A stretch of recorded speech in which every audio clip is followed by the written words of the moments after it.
Hello, welcome to BioLearn, where you will learn biology at your own pace. This time, we will be talking about the different genetic vocabularies. So let's first talk about the difference between a chromosome, a gene, and a DNA. Okay? So when we say chromosomes, this is consists of tightly coiled long strand of DNA because remember, it is important that the DNA is organized because it's too long. Okay. So if it's not organized, then there will be a problem during the process of cell division. DNA, on the other hand, makes up gene and chromosome. So it's the one that's carrying the genetic information needed for growth, development, and functioning of living organisms. On a separate video, you may watch, I made a discussion of the DNA, its structure and DNA replication. So you might want to watch that too. Gene is the segment of DNA that codes for the traits and characteristic of an organism. So again, the we have the DNA and which contains the genetic information. If that's tightly coiled, if that's organized, that is chromosome. No? And the segment of DNA is what we call the gene that codes for our specific traits and characteristics. Okay. Now, speaking of chromosomes, this is the set of chromosomes that a normal human have. Okay, so let's try to look at one of them. Let's look at chromosome number 1. Okay, so you have two chromosomes there because one came from your mother and one came from your father. Now, these two chromosomes are called homologous chromosomes, and it refers to the pair of maternal and paternal chromosomes with the same size, length, and same gene location called locus. Okay.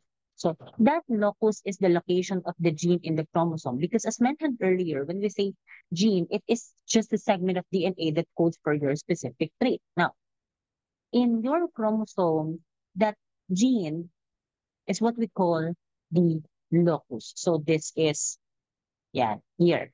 This is locus, this is another locus, and this is another locus. Now, so again, when we say gene, it's the segment of DNA that codes for a specific trait. Allele, on the other hand, is the alternative version of that trait. For example, let's say that this blue locus here represents your gene for height or an individual's gene for height. Then what are the possible versions of height? No, that can be tall, short, etc. No, so we have here allele capital T, which represents tall, and allele capital T, which means tall. It means that the gene contributed by both of your parents are the allele for being tall. Okay. Next, let's say that the second locus is the gene for eye color. Now, what are the possible versions of eye color?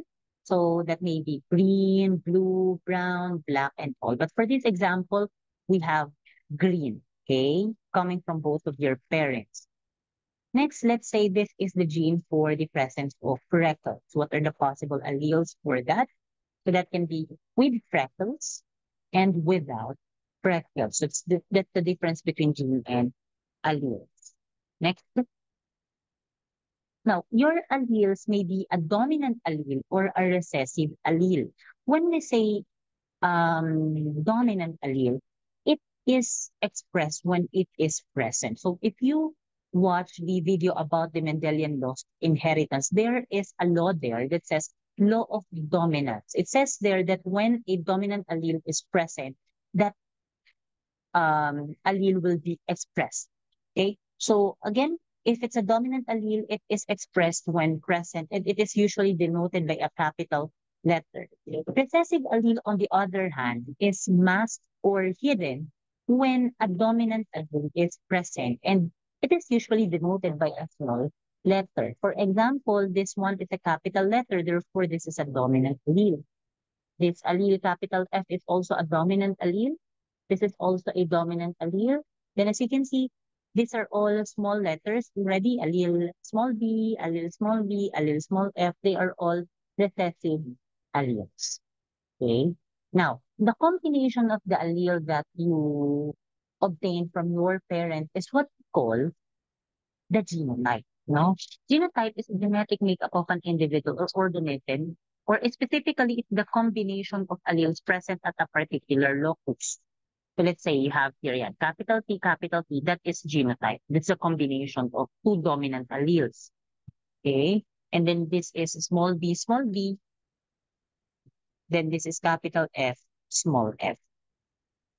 Now, when we say phenotype, this is the observable traits that is expressed by the genotype. So this is the physical version of the genotype. For example, what does that mean to capital T? So remember law of dominance, when the dominant allele is present, that will be expressed. So you have here two dominant alleles. So that is tall. Here you don't have a dominant allele, therefore we do not have choice but to allow the recessive trait to be expressed. So that is green. Okay, maybe the reason why it's letter B is because the capital or the dominant allele of green is maybe blue or black. Yeah. Okay. And this one with freckles because there is one dominant allele present. Okay. Now, our genotype can be homozygous or heterozygous. When we say homozygous, it means that the similar forms of alleles are present. So this may be both dominant alleles or both recessive alleles. Okay. When it's both dominant alleles, we call it homozygous dominant genotype. Okay.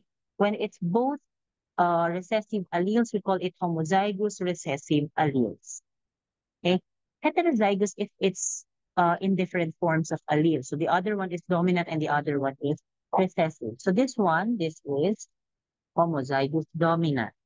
This one is homozygous recessive. And this one is heterozygous. Good. Now let's do a quick practice. In terms of flower color, can you give me the allele from parent one? That's capital T. Allele from parent two? That's capital T. What's the genotype? That's homozygous dominant T. And what is the phenotype? Purple. Good job. Next,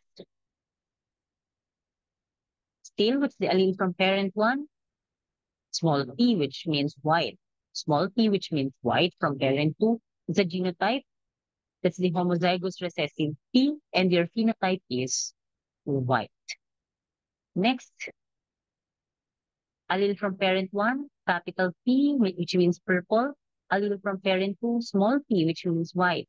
Genotype is a heterozygous P, and your phenotype, since there is a dominant allele present, that is purple. All right, ends our um, short video clip about the different genetic vocabularies. Goodbye.